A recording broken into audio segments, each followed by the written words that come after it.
Semoga tetap istiqomah sampai kita tiada lagi. Jangan pernah bosan untuk melakukan kebaikan, karena Allah pun tidak pernah bosan memberikan kita kebaikan. Sebagaimana kita tidak bosan untuk makan, benar enggak? Padahal setiap kali kita makan, setiap pagi kita buang, benar enggak? Maka jangan pernah bosan. Sebagaimana kita diberikan nafas oleh Allah, maka tetaplah istiqomah apapun yang terjadi. Karena hidup itu sebenarnya tentang istiqomah dalam kebaikan, bukan tentang apa-apa. Selagi kita hidup di dunia ini, istiqomah menjalankan kebaikan. Dalam keadaan sedih, dalam keadaan susah, sulit, banyak masalah, maka sudah tak perlu difikirkan. Istiqomah saja di jalan Allah. Istiqomah saja melakukan kebaikan. Maka dengan demikian, apa kata Allah?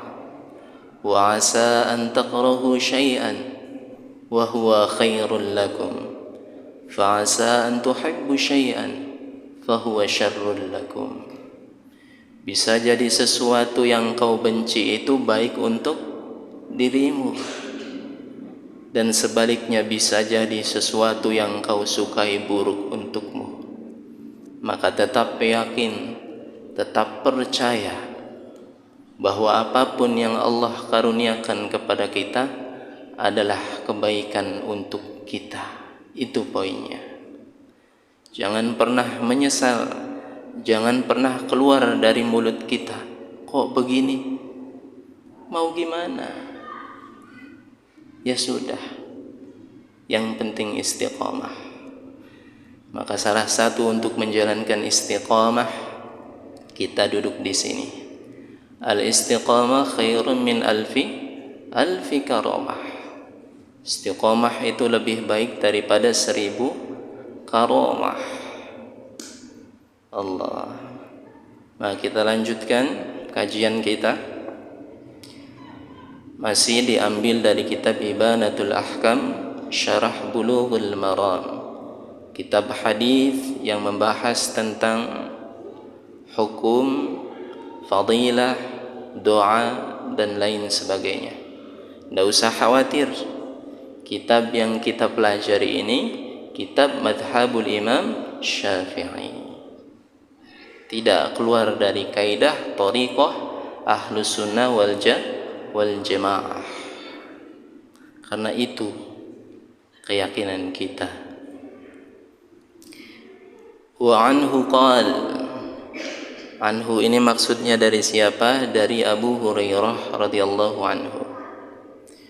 Atan Nabiy sallallahu alaihi wasallam rajulun. Dibuka aja itu, ada perempuan soalnya.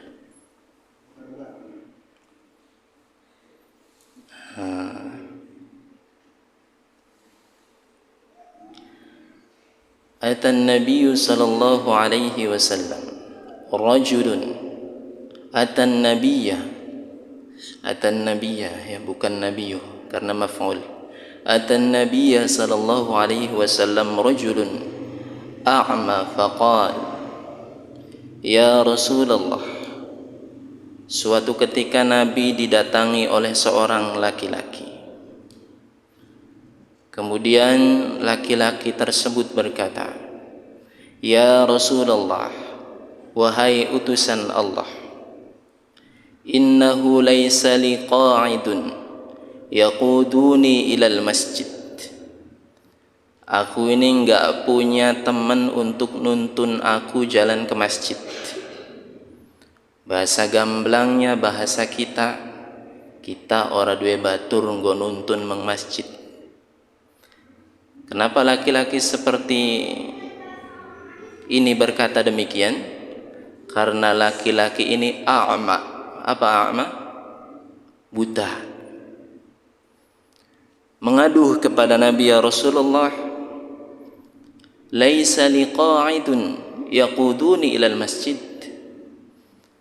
Aku ini dengar azan, tapi nggak ada teman buat nuntun aku ke masjid, sedangkan mataku buta. Ada di sini yang demikian? Buta, nggak kelihatan matanya, bukan buta lah, tunanetra saja, tapi masih semangat untuk datang ke masjid jamaah. Ada yang demikian? Maka kisahnya seperti sahabat ini. Sahabat ini maksudnya siapa? Sahabat ini adalah Amr bin Ummi Maktum. Ini untuk orang tua kita mungkin ya, yang matanya kadang-kadang lihat tembok jadi kue ulang tahun ya. Intinya tunanetra, tapi masih berusaha untuk datang ke masjid. Maka ia bagaikan Amr bin Ummi Maktum. Datang ke Rasul, ya Rasulullah, gimana nih? Kita nggak bisa lihat, rumah kita jauh dari masjid, nggak ada teman buat nuntun kita ke masjid waktu jamaah. Farakhasalahu, maka Rasulullah memberikan keringanan. Ya udah, nggak apa-apa, kata Nabi, diem kamu di rumah. Tapi masih ada kelanjutannya, awas jangan diputus nih ya. Makanya yang namanya belajar nih tidak boleh diputus-putus, karena ada kelanjutannya. Apa kelanjutannya? Falamma walla da'ahu faqal, maka tatkala laki-laki yang buta ini berpaling dari Rasulullah, kata Rasul, enggak apa-apa, kamu sholat di rumah. Tiba-tiba Rasul tanya lagi, hal tasma'un nida bis shalah, apakah engkau mendengar azan untuk sholat? Qala na'am, maka berkatalah lelaki itu, iya ya Rasulullah, telinga saya dengar azan, tapi mata saya enggak lihat. Qala, maka Rasulullah bersabda, fa'ajib, maka datangilah untuk melaksanakan jamaah di masjid.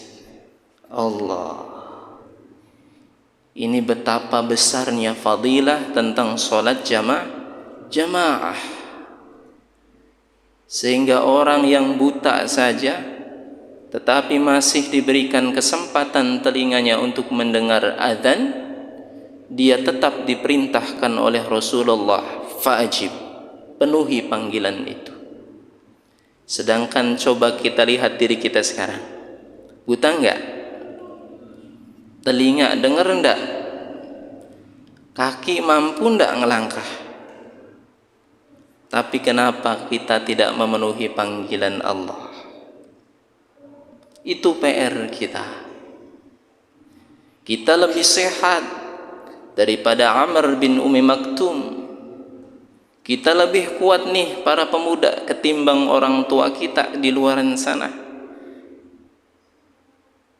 Tetapi sayang sekali amat jarang anak muda yang datang ke masjid. Ini perlu dirisaukan, prihatin. Kenapa demikian? Karena iman kita telah tergores, bahkan tertutup oleh kemaksiatan, sehingga tatkala datang panggilan Allah, nggak ada kesan di dalam hati kita, nggak ada sedikit pun rasa bersalah.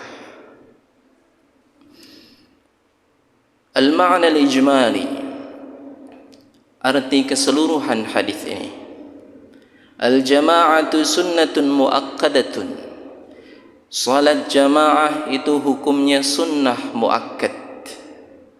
Apa sunnah muakkad? Sunnah yang amat dianjurkan. Sunnah itu anjuran. Maka man ahya sunnati faqad ahabbani wa man ahabbani kana ma'i fil jannah.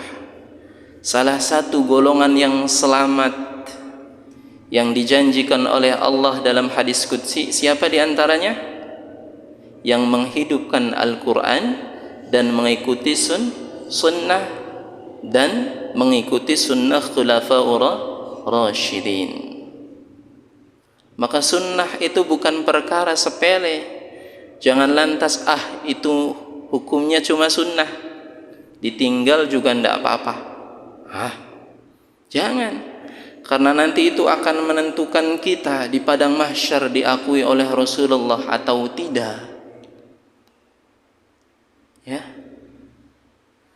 Maka kata para alim ulama, kalau hidup kita ini taat pada Allah, minimal kita mengikuti 3 sunnah Rasul. Sunnah apa? Pertama, sunnah sarirah, sunnah tariqah, jalan fikirnya seperti fikirnya Rasulullah. Kemudian tampilannya seperti tampilan sebagaimana Rasulullah, baik pakaian dan lain sebagainya. Kemudian yang terakhir, ibadahnya menghidupkan sunnah Rasulullah. Maka sholat jamaah lebih dari sunnah, yaitu sunnah muakkad, sunnah yang dianjurkan. Itu jumhur ulama, termasuk dalam madhab kita, madhabul Imam Asy-Syafi'i.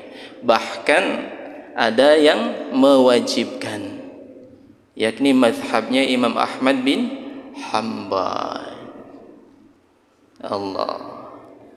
Maka usahakan jangan meninggalkan salat jamaah. Fal a'mal ladzi la qa'ida lahu, maka orang yang buta yang tidak memiliki penuntun untuk datang ke masjid, lahu rukhsatun fi tarkiha, maka secara hukum dia diringankan dari beban sunnah muakkadah. Dia boleh untuk salat di rumah. Amma idza kana lahu qaidun, tapi kalau dia punya teman nuntun jalan ke masjid untuk salat berjamaah, au baituhu qaribun minal masjid, dia enggak punya penuntun tapi rumahnya dekat, jadi tetangga masjid. Wa sami'an nida, dan dia dengar kalau ada orang azan. Wa kana yahtadi bi nafsihi wa la yakhsha 'alaiha, dan dia dapat datang sendiri ke masjid karena dekat sih rumahnya, dan dia enggak khawatir nanti nabrak apa entah apa. Fala rukhsah lahu fi tarkiha, maka tidak ada keringanan bagi orang yang buta demikian untuk tetap melaksanakan sholat jamaah di masjid. Kita bahas orang buta ini, Allah, apalagi kita yang enggak buta, coba bayangin, ya kan? Allahu Akbar. Kita sangat jauh amal ibadah kita ya daripada amalan para alim ulama, amalan orang-orang saleh. Maka minimal kalau kita enggak bisa jadi orang saleh, kita meniru-niru seperti orang saleh. Kita enggak bisa ngidupin sunnah Rasulullah, minimal kita meniru-niru sebagaimana orang yang menghidupi sunnah Rasulullah.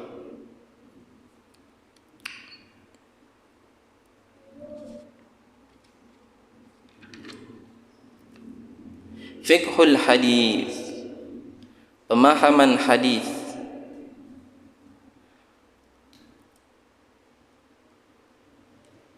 Talabu su'alil alim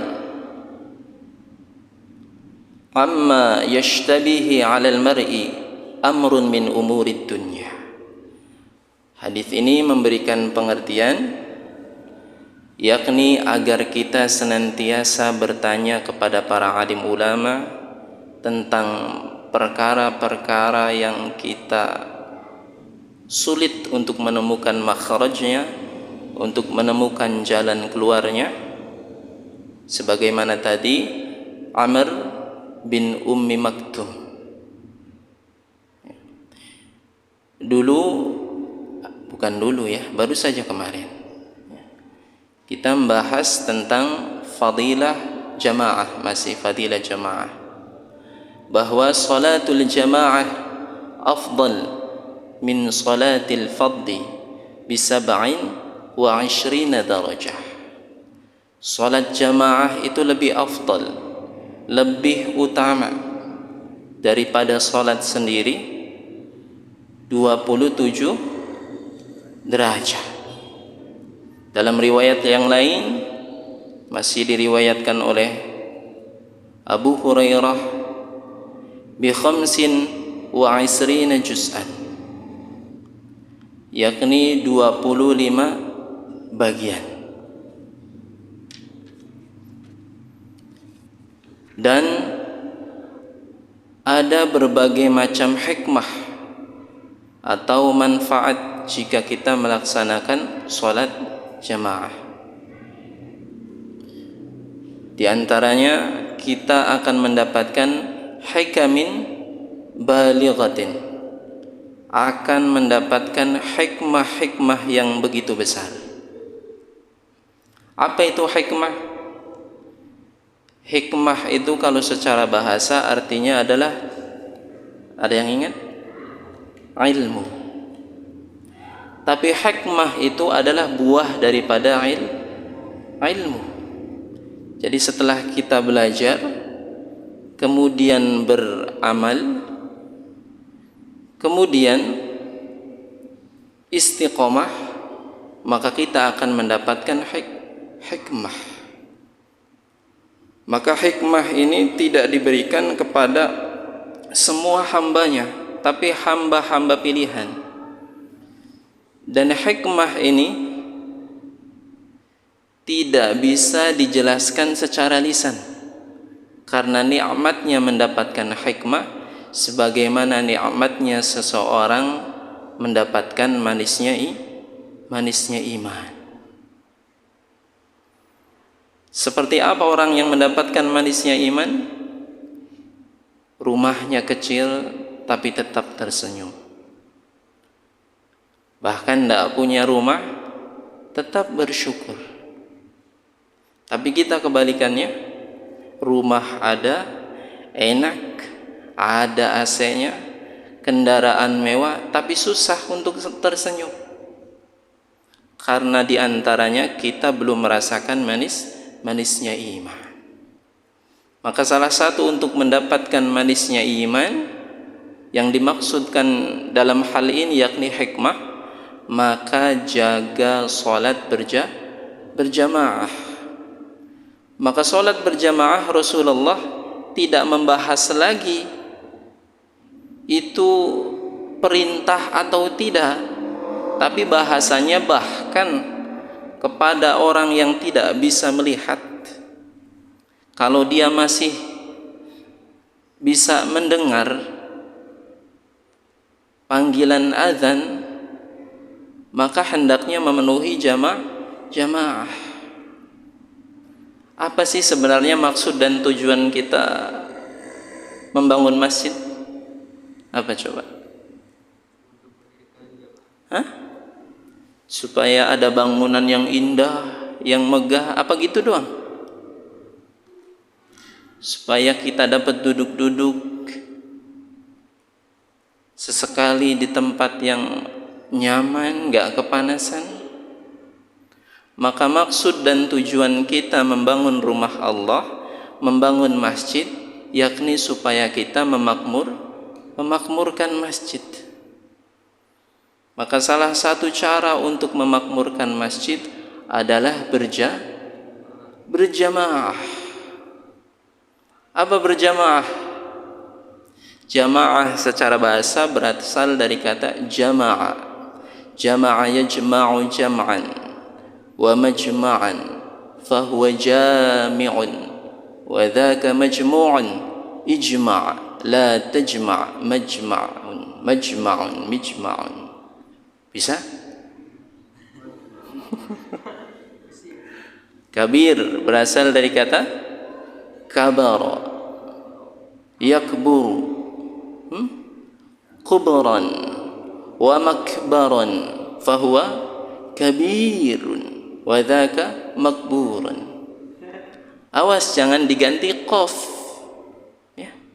Kalau qaf qabara yakburu, qabran jadinya kubur. Makbaroh, apa makbaroh?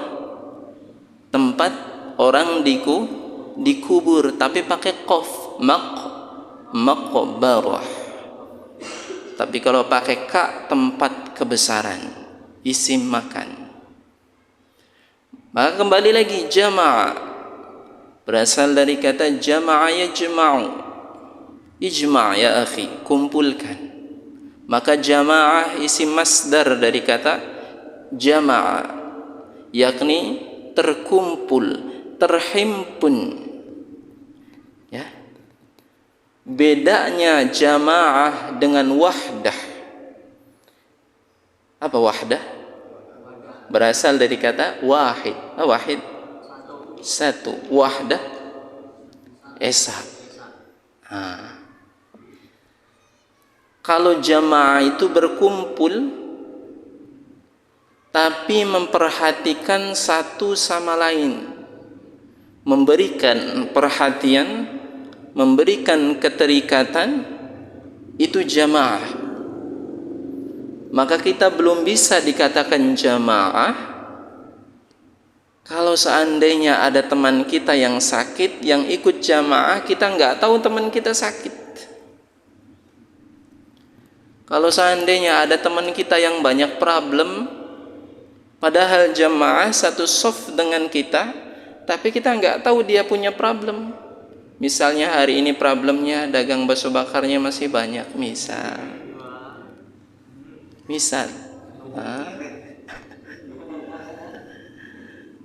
Maka hakikat daripada amal-amal ibadah itu mesti dimasukkan kesannya di dalam hati. Di antara kesan jamaah adalah bukan hanya sekedar berkumpul, tapi juga berkumpul yang memberikan perhatian satu sama lain. Jangan acuh tak acuh. Itu hakikat jamaah. Kita berkumpul satu shaf, lihat teman kita kayaknya pusing banget mikirin apa sih. Oh ternyata pawonnya nggak ada ya. Nggak ada apa? Nggak ada kompornya. Bukan nggak ada berasnya. Kita pikirin bagaimana cara dia untuk mendapatkan rezeki. Itu jamaah. Ada teman kita yang sakit, nggak bisa berobat, nggak punya duit, kita kenalkan kepada dokter, kita biayai. Itu jamaah. Maka indahnya jamaah, sebagaimana fadilah jamaah yang kemarin kita sebutkan, yakiful kabir bijanibis shaghir. Orang yang besar, baik badannya, pangkatnya, derajatnya, ketika jamaah berdiri dalam satu shaf, gak ada bedanya di mata Allah. Wal ghani bijanibi faqir. Orang yang kaya berkumpul dengan orang yang miskin, gak kelihatan mana yang kaya, mana yang miskin. Semuanya bersujud dalam satu sajadah, dalam satu lantai. Nggak ada sujudnya orang yang kaya kepalanya lebih tinggi, bokong yang sujud, enggak. Nggak ada sujudnya orang yang cantik dengan orang yang jelek, karena khawatir kecantikannya hilang, make upnya hilang. Kalau sujudnya pakai gigir, enggak. Sama semua sujudnya di mata Allah tatkala jamaah. Maka jamaah memberikan pengertian kita satu shaf, kita satu barisan. Apapun baju kita, apapun warna kulit kita, apapun pola fikir kita, kita tuh satu shaf. Ngapain ribut-ribut? Ngapain musuhan? Kita satu shaf. Kita satu saudara. Meskipun bukan saudara yang diikat dengan aliran darah, tapi kita saudara yang diikat dengan iman. Maka jangan menganggap orang lain itu beda, apalagi satu iman. Jangan menganggap orang lain itu musuh kita, jangan. Musuh kita satu, syaitan dan iblis itu. Itu hakikat musuh kita. Ada teman kita yang jelekin kita, udah, dia adalah saudara kita, kita doakan. Ya, ini saudara. Nggak ada iblis di sini. Allah. Ada siapapun yang memfitnah kita, kita doakan. Gitu. Bukan suruh masuk neraka, Allah. Suruh bareng-bareng di surga. Itu hakikat jamaah. Ya. Maka untuk yang istiqomah jamaah, jangan berhenti di situ. Yang hari ini sudah istiqomah jamaah, salat 5 waktu bisa jamaah, jangan berhenti di situ. Sampai kapan? Sampai kesan hakikat jamaah masuk ke dalam hati. Seperti apa? Kalian rasakan sendiri setelah kalian istiqomah jamaah. Ketika memandang orang lain, memandang dengan pandangan kasih. Kalau kita kan beda, bener enggak? Mandang ini senyum. Mandang yang itu tuh yang sering buat kita jengkel, senyum enggak? Maka hakikat jamaah belum masuk ke dalam hati. Istiqomah jamaahnya. Ya, kita tuh banyak pilihan kalau pandang-pandang. Apalagi yang belum istiqomah dalam jamaahnya nih. Sholatnya masih asal jalan saja. Jalan di mana? Jalan di tempat, di rumah. Asal memenuhi kewajiban saja. Maka tingkatkan untuk jamaah, karena kamu telah jauh tertinggal bis untuk menuju surga. Sudah enggak zaman lagi sholat di rumah, terutama bagi ikhwan, bagi laki-laki. Sudah enggak zaman. Yang belum sholat, tadi yang belum sholat jamaah sudah tertinggal bus. Bisnya sudah ada di Jakarta, kalian masih ada di Suka Selamat. Yang belum jamaah, yang belum sholat, tertinggal nyampe mana tuh? Masih tertidur lelap. Allah. Maka maksud dan tujuan kita duduk di sini diantaranya untuk menghidupkan jamaah. Jangan bangga bagi kita yang sudah istiqomah jamaah, tapi terus istiqomah jamaah sampai Allah memberikan hikmah, sampai Allah memasukkan kesan ke dalam hati kita, sehingga tadi kita memandang saudara-saudara kita dengan pandangan rahmat, bukan membuli apalagi membenci. Seperti itu. Maka perkara jamaah, kita enggak bahas lagi nih perkara sholat atau tidak sholat. Jelas kalau dalam ilmu fikih, meninggalkan sholat itu hukumnya dosa besar. Hati-hati. Ini sholat 5 waktu ya. Sholat maghrib, isya, subuh, dan seterusnya. Itu dosa besar. Apa dosa besar tuh? Tidak akan diampuni kecuali dia bertaubat.